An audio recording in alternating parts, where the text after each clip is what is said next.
Eu, porém, vos digo, amai a vossos inimigos. Bendizei os que vos maldizem. Fazei bem aos que vos odeiam. E orai pelos que vos maltratam e vos perseguem. Qual é o primeiro de todos os mandamentos?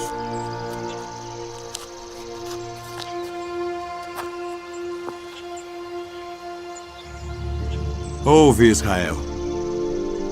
O Senhor nosso Deus é o único Senhor. Amarás, pois, ao Senhor teu Deus de todo o teu coração, e de toda a tua alma, e de todo o teu entendimento, e de todas as tuas forças. Este é o primeiro e grande mandamento. E o segundo, semelhante a este, é: amarás o teu próximo como a ti mesmo. Destes 2 mandamentos dependem toda a lei e os profetas. Mestre, e com verdade disseste que há um só Deus e que não há outro além dele, e que amá-lo de todo o coração e de todo o entendimento e de toda a alma e de todas as forças, e amar o próximo como a si mesmo, é mais do que todos os holocaustos e sacrifícios. Não estás longe do reino de Deus.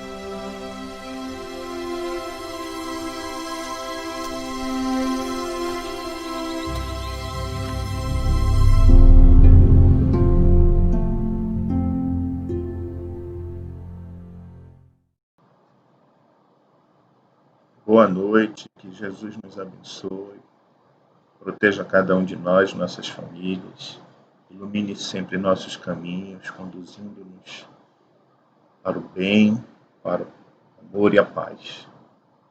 Iniciar o nosso estudo do Evangelho segundo o Espiritismo, o capítulo Sede Perfeitos, item 7, o dever. Vou falar um pouquinho aqui, começando, sobre um problema psicológico que vem fazendo parte dos estudos de vários psicólogos, que é chamado de crepúsculo do dever. Esse fenômeno ele é caracterizado pela perda ou pelo achatamento dos valores éticos, pela desvalorização da vida, das virtudes, e a consequência de tudo isso é a perda do sentido existencial.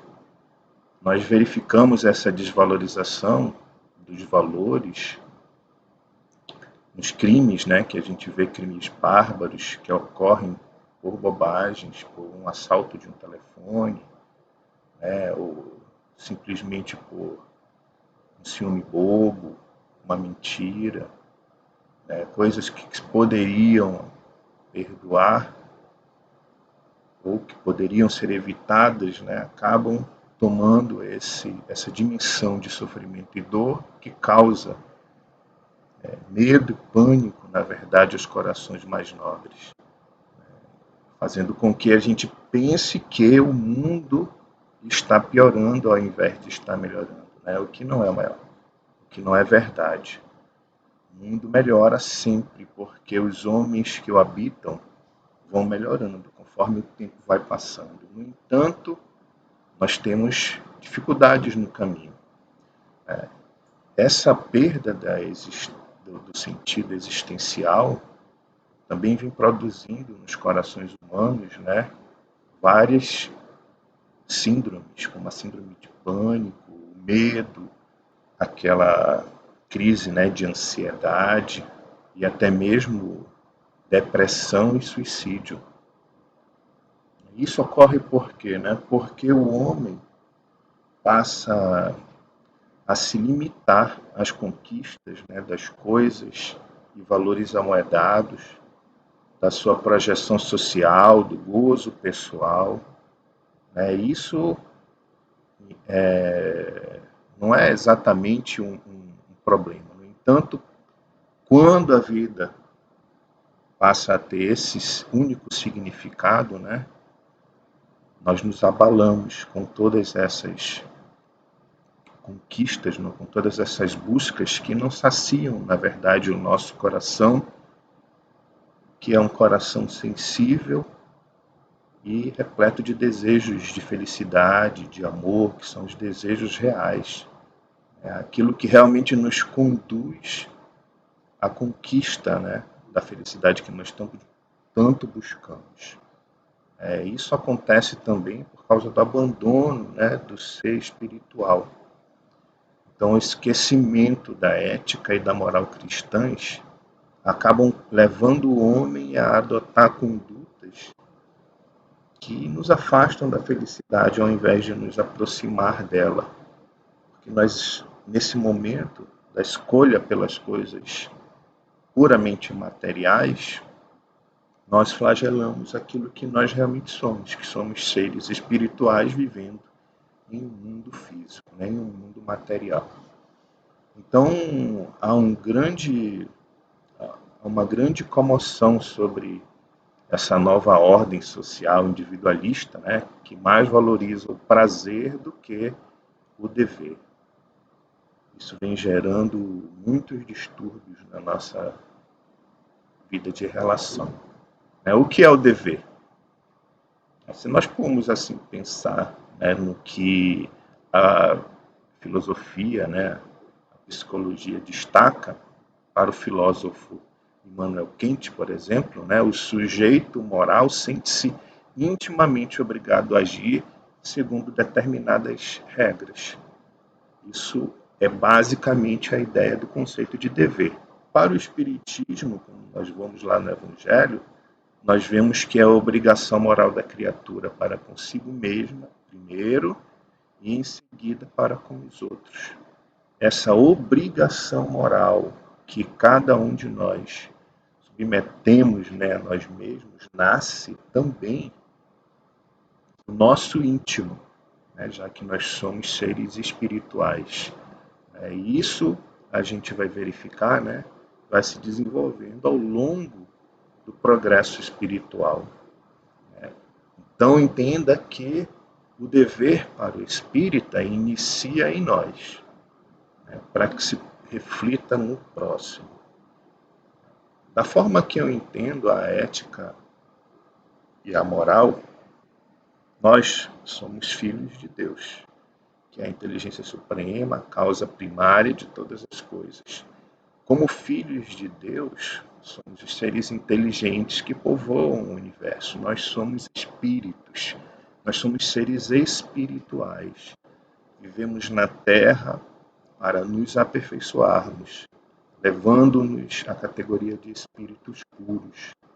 E dentro dessa concepção da ética e da moral, eu acredito que há dois planos, né? Um plano moral, que é o lugar do sentimento de dever, que vem como resultado da nossa herança divina, né? Onde estão registrados a lei do amor, o bem, a consciência do espírito, e é onde está lá, né, tudo aquilo que nós entendemos como a moral cristã.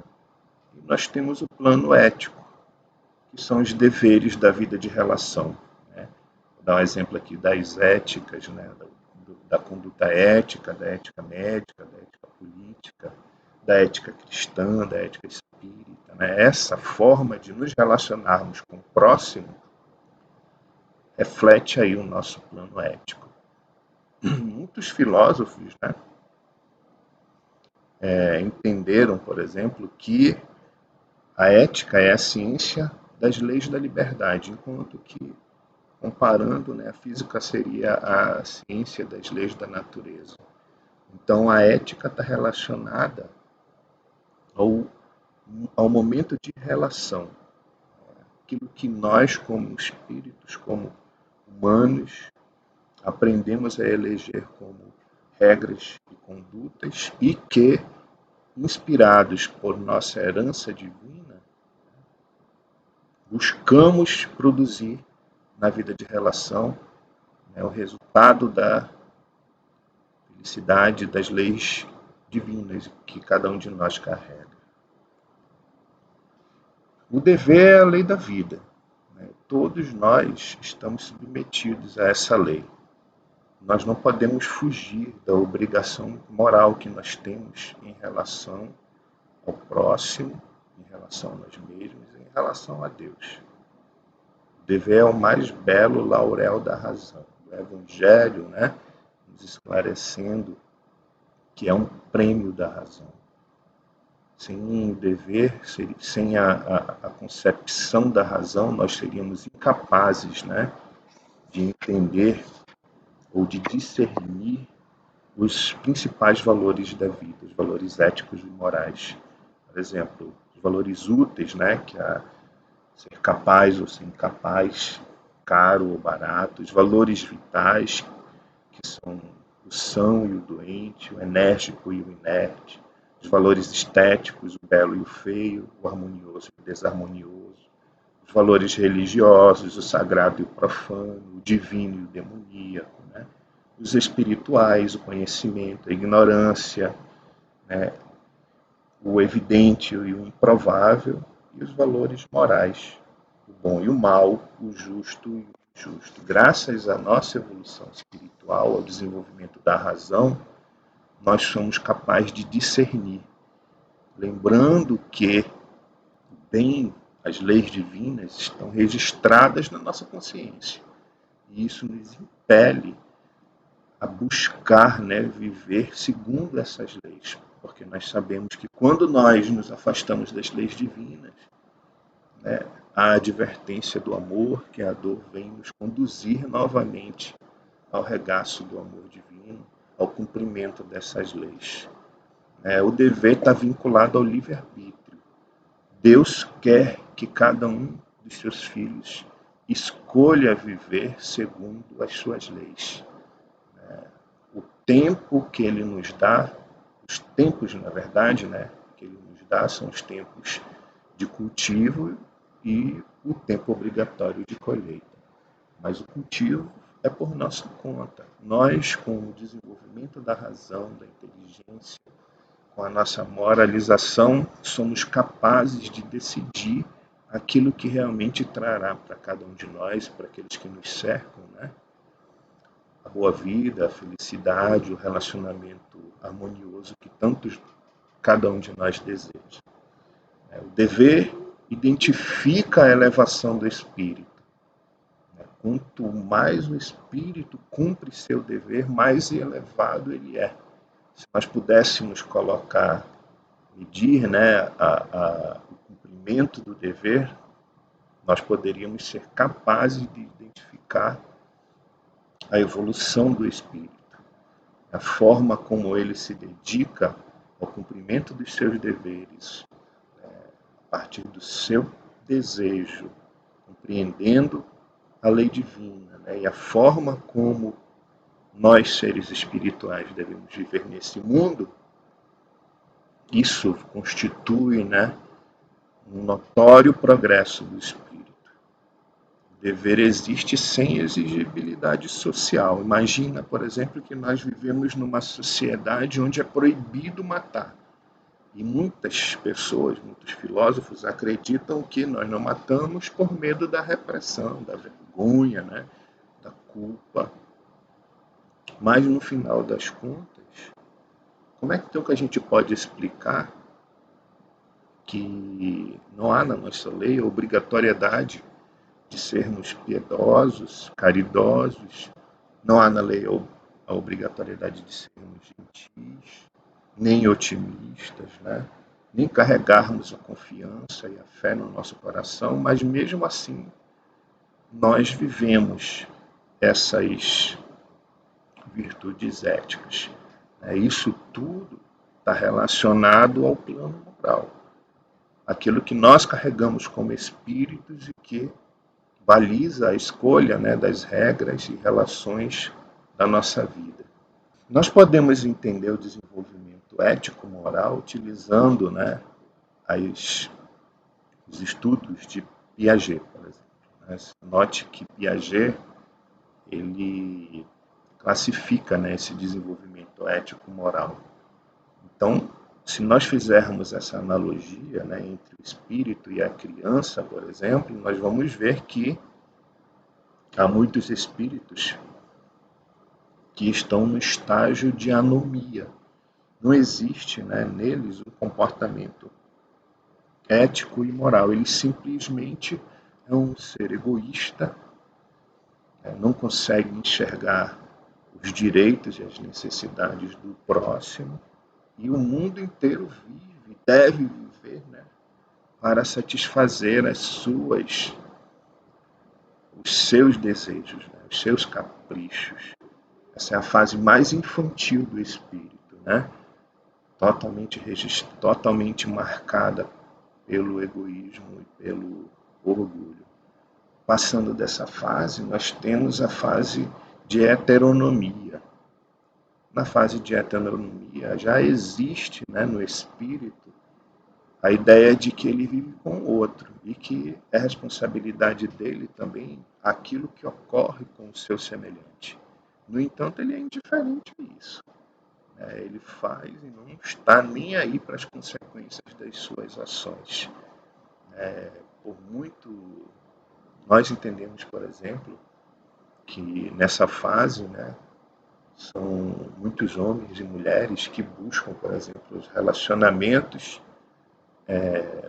transitórios, sem nenhuma profundidade, né, simplesmente para satisfazerem, não ligando para o sentimento do próximo, daquele a quem ele se envolveu, se relacionou. E isso demonstra ainda a infantilidade, a imaturidade, né, dos relacionamentos éticos morais. E nós temos a fase da autonomia, onde o comportamento ético é respeitoso e consciente por parte de cada um dos seres, né, que desenvolveram-se até esse estágio. Há aí no coração deles a certeza de que a sua felicidade está relacionada também com a do próximo. A forma como ele vive vai impactar na vida daquele que vive ao seu redor. Né? Essa já é uma fase madura. No entanto, a fase que nós queremos destacar passa dessa autonomia, transcendendo ela, né, ao ser cristão. A moral cristã e a ética cristã são vividas, né? E dentro da moral cristã e da ética cristã, nós podemos destacar o cumprimento dos deveres, do servir, do amar, do perdoar, do ser indulgente, do lutar sempre pelo bem, do ser justo, né? E da conduta que caracteriza, como nós já vimos, né, nos estudos anteriores, né, o homem de bem. Nós temos esse padrão, nós sabemos quem é o padrão que nós devemos seguir. Está lá registrado, né, na questão 625 do Livro dos Espíritos. E esse padrão é Jesus. É ele que é o marco, o referencial que cada um de nós, espíritas, né, devemos seguir. Então, como é que a gente combate todo esse perigo que ronda, né, a humanidade? Construindo em nós, ou ressignificando em nós a nossa vida. Ninguém, nas palavras daqui de Joana de Ângeles, né, ninguém se encontraria reencarnado na Terra não tivesse a existência física uma finalidade superior. O ser é produto de um largo processo de desenvolvimento dos infinitos valores que lhe dormem em latência, aguardando os meios propiciatórios à sua manifestação. Etapa a etapa, passo a passo, são realizados progressos que se fixam mediante os hábitos que se incorporam à individualidade, que resulta, né, do somatório das vivências das multifárias reencarnações. Nós somos seres espirituais. O objetivo da vida é a evolução. Né? Nós precisamos desenvolver em nós a razão e a emoção. Isso nos traz um objetivo a seguir. Viver no mundo da forma como nós, seres espirituais, devemos viver. Dando valor àquilo que realmente é importante, como o amor, a união, o respeito, o trabalho, né? E principalmente entendendo que as coisas do mundo são necessárias, mas que a nossa vida não pode estar, não deve, na verdade, né, estar embasada nas conquistas das coisas transitórias da vida. Que a vida humana é uma vida curta, né? Máximo 120 anos, toda a humanidade aí já está sendo renovada.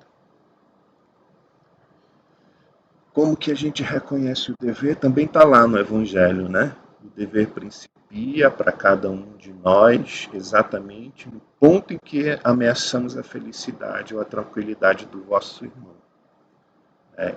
E acaba no limite que não desejamos, né? Ninguém transponha em relação a nós. Então, reconhecer este ponto, onde é que nós devemos agir de maneira amorosa, gentil, né, permitindo ao nosso irmão a oportunidade de ser feliz, envolvendo-se, né, com a nossa vida, né, tomando cuidado para não produzir no coração de ninguém, né, a mágoa, a dor ou o sofrimento, e buscando a relação nobre. Né, isso registra no nosso coração marca, né, daquilo que nós somos realmente. Nós somos filhos de Deus e irmãos. Como que a gente cumpre o nosso dever? O homem cumpre o seu dever amando a Deus mais do que as criaturas e amando as criaturas mais do que a si mesmo. Note que, como o Evangelho diz, somos juiz e escravo em causa própria. Então, para cada um de nós, compreender, né, que a nossa felicidade está totalmente atrelada à felicidade daqueles que vivem ao nosso redor, né, atrelada ao amor divino que nos conduz à vida, né, e a Jesus que nos proporciona o entendimento daquilo que nós devemos ser e fazer.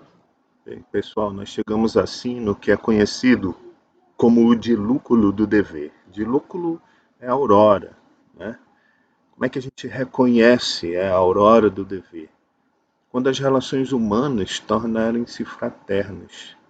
Lá na Gênese, né, Allan Kardec já havia informado essa principal característica, né, que é a característica da nova era, da era da fraternidade, do amor ao próximo, do respeito, né, entre os irmãos. Joana diz o seguinte, né, o amor é a alavanca propulsora do bem que se esparze na terra. Nunca te canses de amar. Seja qual for a situação em que te encontres, dispõe do instrumento divino do amor para equacionar quaisquer dificuldades, enobrecer os acontecimentos, fomentar o desenvolvimento moral, espiritual e material do ser humano. Bem, qual é o meu dever como espírita?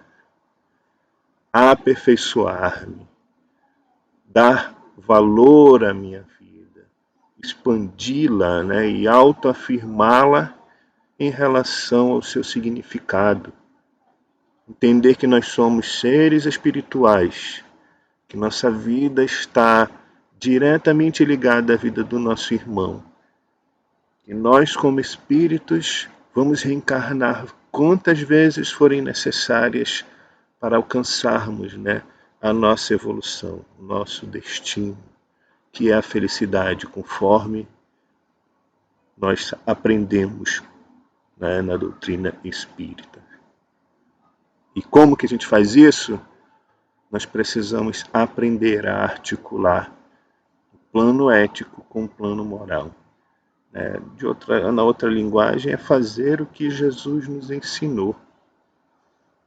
Promover o bem, amparar o irmão, nos esforçarmos sempre para darmos ao nosso companheiro, nosso irmão, né, aquilo que nós temos de melhor em nossos corações. Iluminar as consciências, transmitindo, né, os corações e fomentando junto os trabalhadores espirituais que nos cercam, né, a construção dessa nova era de amor, de felicidade e de paz. Nós desejamos, É entender exatamente a forma como Cristo, pediu para que cumpríssemos o nosso dever. Então, para deixar muito claro, ele considerou um novo mandamento, que diz assim: eu vos ameis uns aos outros, assim como eu vos amei. Dessa mesma maneira tenhais amor uns para com os outros, e amar o nosso irmão como Jesus nos amou. É a nossa meta, o nosso desafio, é o mais nobre cumprimento do dever. No Livro dos Espíritos, na questão 642, os Espíritos mais uma vez estabelecem para a gente qual é o nosso dever. Cumprir o bem, o limite de nossas forças.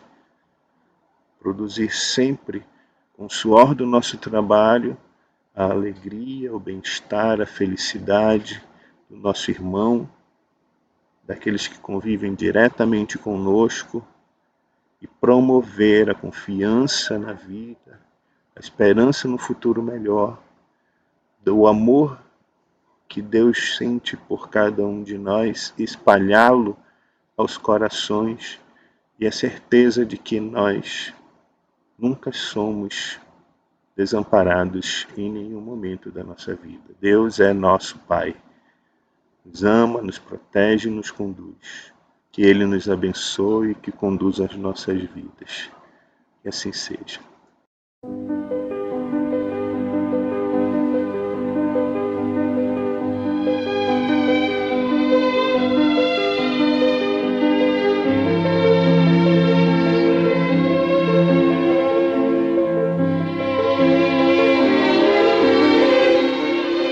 Confia sempre.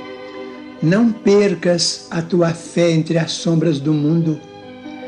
Ainda que os teus pés estejam sangrando, segue para a frente, erguendo-a por luz celeste acima de ti mesmo. Crê e trabalha. Esforça-te no bem e espera com paciência. Tudo passa e tudo se renova na terra, mas o que vem do céu permanecerá. De todos os infelizes, os mais desditosos são os que perderam a confiança em Deus e em si mesmos, porque o maior infortúnio é sofrer a privação da fé e prosseguir vivendo. Eleva, pois, o teu olhar e caminha, luta e serve, aprende e adianta-te. Brilha a alvorada além da noite. Hoje é possível que a tempestade te amarfanhe o coração e te atormente o ideal, aguilhoando-te com a aflição ou ameaçando-te com a morte. Não te esqueças, porém, de que amanhã será outro dia.